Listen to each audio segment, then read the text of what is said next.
যে আমল করলে আল্লাহ রসুল সাল্লাল্লাহু আলাইহি সাল্লাম 7 দিনের মধ্যে আপনার সাথে স্বপ্নে দেখা দিবেন ইনশাআল্লাহ। আসসালামু আলাইকুম ওয়া রাহমাতুল্লাহি ওয়া বারাকাতুহু। সম্মানিত দর্শক, আজকে এমন একটি গুরুত্বপূর্ণ আমলের কথা বলবো।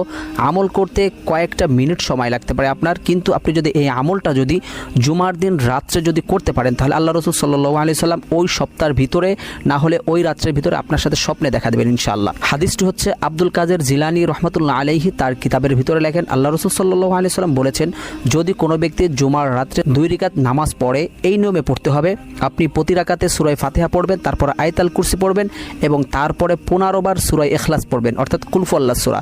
এভাবে 2 রাকাত নামাজ শেষ করবেন। নামাজ শেষ করার পরে বিশেষ একটা দুরূদ পড়তে হবে। দুরূদটি হচ্ছে আল্লাহুম্মা সাল্লি আলা মুহাম্মাদিন নাবিয়্যিল উম্মিয়্যি ওয়া আলা আলিহি ওয়া সাল্লিম তাসলিমা। এই দুরূদটি 1000 বার পড়তে হবে।